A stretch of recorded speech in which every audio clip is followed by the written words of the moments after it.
Hello everyone, আসসালামু আলাইকুম। শুরু করছি নতুন রেসিপি। তো দেখেই বুঝতে পারছেন আজকে কি বানাবো। হ্যাঁ, আজকে আমি একটা কেক বানাবো। তো প্রথমে আমি একটা বাটি নিয়ে নিয়েছি। এখন এতে আমি 2টা ডিম ভেঙে নিয়েছি। তো এখন হ্যান্ড উইক্সের সাহায্যে ডিম 2টা আমি ফেটিয়ে নিচ্ছি ভালোভাবে।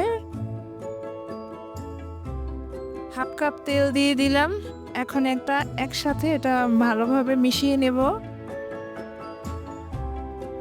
একটু সময় করে এটা মেশাতে হবে।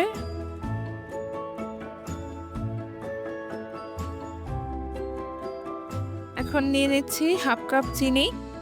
যে যেভাবে মিষ্টি খান সে সেভাবেই দিবেন। তো আমি হাফ কাপ চিনি নিয়ে নিয়েছি মেজারমেন্ট কাপের। চিনিটা না গলা পর্যন্ত এটা এভাবেই গুলিয়ে নিতে হবে। তো আমি একটা বিটার মেশিন দিয়ে এটা ভালোভাবে বিট করে নিচ্ছি। দেখা যায় চিনিটা ভালোভাবে একদম এটা গলে যাবে।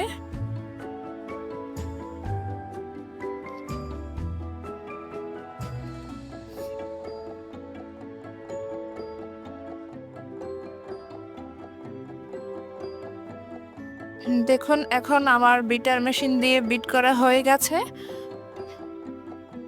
আর চিনিটা আর চিনি তেল এটা সব একদম ডিম আর একসাথে মিশে গিয়েছে। তো আমি 1 কাপ ময়দা নিয়ে নিয়েছি। তো একবারে আমি দেব না ময়দাটা, আমি অর্ধেকটা পরিমাণে ময়দা দেব। অর্ধেকটা পরিমাণ ময়দা দেব। এটা আস্তে আস্তে করে মিশিয়ে নিতে হবে, তাড়াহুড়ো করা যাবে না। তো বাদবাকি ময়দাটা আমি ঢেলে দিচ্ছি। এখন আমি আবার এটা আস্তে আস্তে করে মিশিয়ে নেব।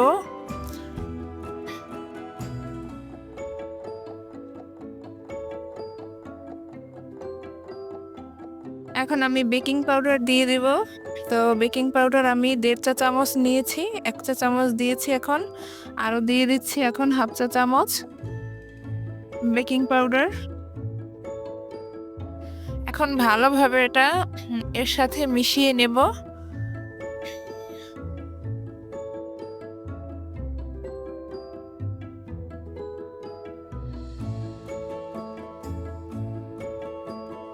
দেখুন আমার ব্যাটারটা ঠিক এইভাবে হবে।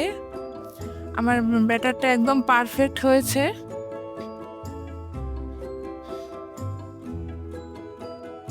এটা আস্তে আস্তে করে ব্যাটারটা মেখে নিতে হবে।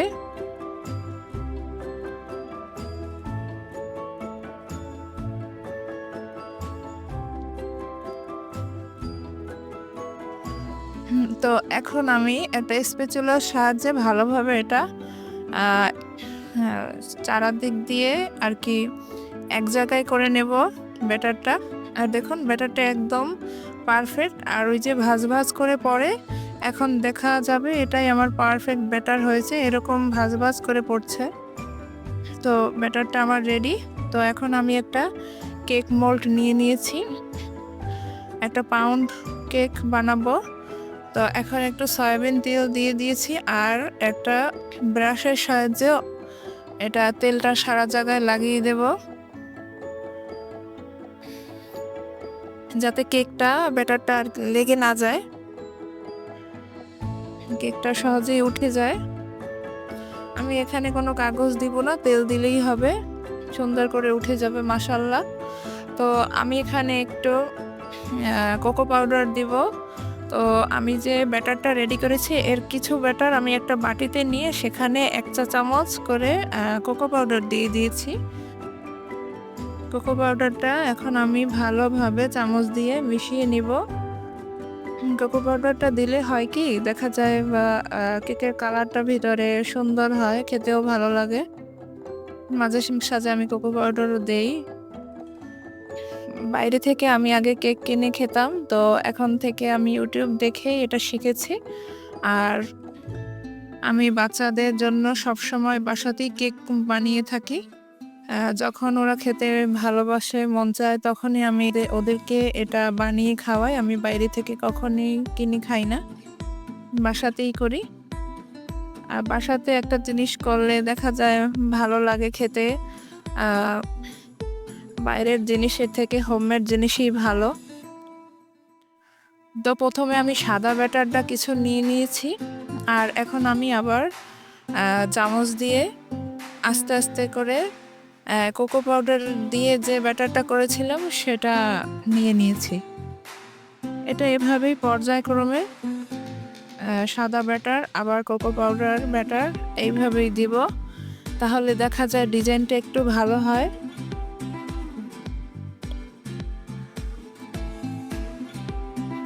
কেক স্লাইস করে কাটার পর ডিজাইনটা এটা খুব সুন্দর দেখায়, ভালো দেখায়, একদম চকলেট কালার হয়। এখন আমি আবারও কোকো পাউডারের ব্যাটারটা দিয়ে দিচ্ছি, তারপর আবার আমি সাদা ব্যাটারটা দিয়ে দিব, এরকমই পর্যায়ক্রমে দিয়ে দিব।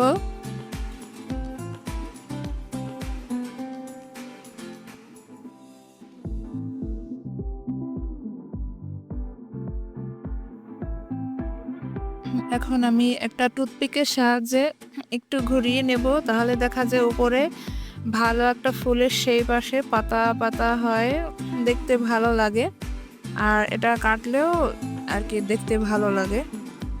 দেখুন কত সুন্দর আর কি ছোট ছোট পাতা দেখা যাচ্ছে, দেখতে অনেক ভালো লাগছে সাদার মধ্যে এই কফি কালারটা। আমি বাসাতে এরকম কেক বানিয়ে থাকি, দেখা যায় বিকেলে চায়ের আড্ডায় বা সন্ধ্যার নাস্তায় এই কেক আমি বাসাতেই বানাই। আমার বাচ্চারা খায় এবং মেহমান আসলেও আমি খাওয়াই, নাস্তা দিই। তো আমি ওভেনে দিয়ে দিচ্ছি, আমার কিছু অবশিষ্ট ব্যাটার ছিল ওই জন্য পাশে ছোট ছোট কেকের মোল্ডেও কিছু দিয়ে দিয়েছিলাম। তো ওভেনে আমার কেকটা বেক হতে 30 মিনিট সময় লাগবে। দেখুন আমার কেকটা একদম পারফেক্ট হয়েছে, মাশাআল্লাহ। কেকটা দেখতে কত লোভনীয় লাগছে, আর কালারটাও খুব সুন্দর হয়েছে ব্রাউন চকলেট কালার, মাশাআল্লাহ। তো আমার ভিডিওটা কেমন লাগছে কমেন্ট করে জানাবেন। সবাই আমার জন্য দোয়া করবেন। আল্লাহ হাফেজ।